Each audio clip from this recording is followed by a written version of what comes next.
Assalamualaikum warahmatullahi wabarakatuh. Perkenalkan, nama saya Citra Nurinayah dengan NIM 06051282025036. Di sini saya akan membuat video media pembelajaran untuk menuntaskan tugas perencanaan pembelajaran. Materi kali ini kita akan membahas tentang pelaksanaan demokrasi di Indonesia. Adapun tujuan pembelajaran, peserta didik dapat menyampaikan simpulan, mensimulasi, dan menghargai perbedaan tentang perlunya musyawarah dalam demokrasi dalam menyelesaikan perbedaan pendapat, musyawarah para pendiri bangsa yang dilakukan secara demokrasi dalam melahirkan Pancasila dan pembukaan Undang-Undang Dasar Negara Republik Indonesia tahun 1945. Video pembelajaran kali ini kita akan membahas mengenai pelaksanaan demokrasi di Indonesia. Adapun materi-materi yang akan kita bahas, yang pertama itu musyawarah mufakat. Kita ketahui Indonesia menerapkan demokrasi Pancasila, yang mana demokrasi yang dijiwai oleh nilai-nilai Pancasila secara utuh sebagai satu kesatuan. Nah, dalam penerapan ini juga demokrasi Pancasila ini menerapkan bahwa demokrasi yang paling tepat dilaksanakan di Indonesia karena sesuai dengan nilai-nilai luhur kepribadian bangsa Indonesia yang sudah melekat dalam kebiasaan dan tantangan sosial masyarakat Indonesia. Adapun prinsip utama dalam pelaksanaan demokrasi Pancasila di Indonesia yaitu dengan adanya setiap pengambilan mengutamakan musyawarah untuk mufakat. Apa itu musyawarah untuk mufakat? Jadi musyawarah itu adalah pembahasan untuk menyatukan pendapat dalam penyelesaian masalah bersama. Sedangkan mufakat itu ialah suatu yang telah disetujui sebagai keputusan berdasarkan kebulatan pendapat. Jadi musyawarah mufakat dapat diartikan pengambilan suatu keputusan berdasarkan kehendak orang banyak sehingga tercapainya kebulatan pendapat. Nah, dalam demokrasi Pancasila ini juga adapun pelaksanaan demokrasi yang ada di Indonesia yang dilaksanakan melalui dua cara, yaitu demokrasi langsung dan demokrasi tidak langsung. Nah, di mana demokrasi langsung itu mengikut sertakan rakyatnya secara langsung dalam menentukan kebijakan negara. Contohnya itu penerapan demokrasi langsung di Indonesia ini, rakyat diberikan kesempatan secara langsung untuk memilih pemilih yang akan duduk dalam pemerintah negara Indonesia. Biasa kita sebut juga pemilu.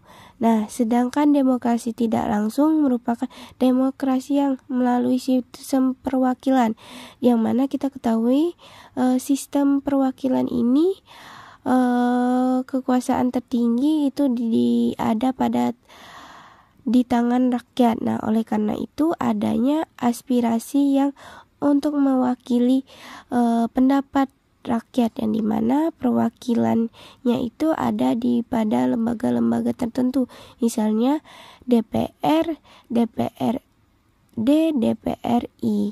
Nah itulah tadi asal mula musyawarah mufakat yang ada pada pemerintahan Indonesia ini. Selanjutnya itu mengenai sejarah demokrasi yang ada di Indonesia. Kita ketahui Indonesia telah menggunakan beberapa kali mengganti demokrasi, baik itu demokrasi parlementer hingga demokrasi Pancasila atau reformasi, yang dimana digunakan hingga sekarang ini. Nah, kita akan membahas terlebih dahulu mengenai demokrasi parlementer. Nah, demokrasi parlementer ini telah ada pada tahun 1945 sampai 1959, di mana pada periode ini telah menggunakan Undang-Undang Dasar, tetapi Undang-Undang Dasarnya itu hanya sementara, bisa disebut dengan UUDS. Nah, sebagai yang dimana UUDS ini sebagai landasan konstitusionalnya. Pada masa ini juga di mana masa kejayaan yang ada di Indonesia atau masa kejayaan demokrasi di Indonesia, karena baru pertama kali Indonesia menggunakan demokrasi ini. Demokrasi parlementer ini yang paling menonjol itu peranan parlementer dan partai-partainya, yang dimana lembaga perwakilan rakyat atau parlementernya memainkan peranan yang sangat tinggi dalam proses politik yang berjalan. Akibatnya, perwujudan kekuasaan parlemen ini diperlihatkan dengan adanya mosi tidak percaya kepada pihak pemerintahan yang mengakibatkan kabinet ini harus lengser atau meletakkan jabatannya. Nah, selanjutnya itu ada demokrasi terpimpin yang ada pada tahun 1959 sampai 1965, di mana sejak berakhirnya pemilihan umum itu pada tahun 1955, Presiden Soekarno sudah tidak menunjukkan gejala ketidaksenangan kepada partai-partai politik, karena mereka pada demokrasi parlementer ini telah memperlihatkan mosi tidak percaya kepada pihak pemerintahan.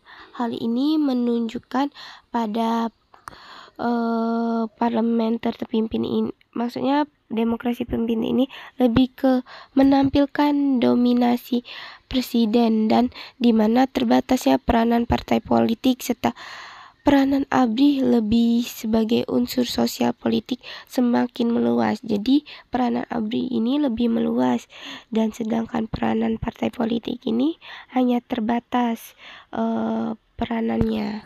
Nah, selanjutnya itu masa demokrasi Pancasila atau kita sebut dengan masa Orde Baru, di mana pada masa Orde Baru ini perkembangannya terlihat yang menonjol itu semakin lebarnya kesenjangan antara kekuasaan negara dengan masyarakat. Kenapa itu menonjolkan kesenjangan antara kekuasaan negara dengan masyarakat? Karena pada masa demokrasi Orde Baru ini lebih kepada demokrasi konstitusional yang menunjukkan sistem presidensil, yang dimana sistem presidensil ini sendiri merupakan sistem pemerintahan negara Republik Indonesia, di mana kekuasaan eksekutif dipilih melalui pemilu dan sedangkan legislatif itu terpisah dengan kekuasaannya. Nah, beralih lagi pada masa demokrasi Pancasila atau demokrasi reformasi pada periode 1999 hingga sekarang, di mana dengan berakarnya atau pada kekuatan multipartai yang berusaha untuk mengembalikan pertimbangan kekuasaan antara lembaga negara, antara eksekutif, legislatif, dan yudisial.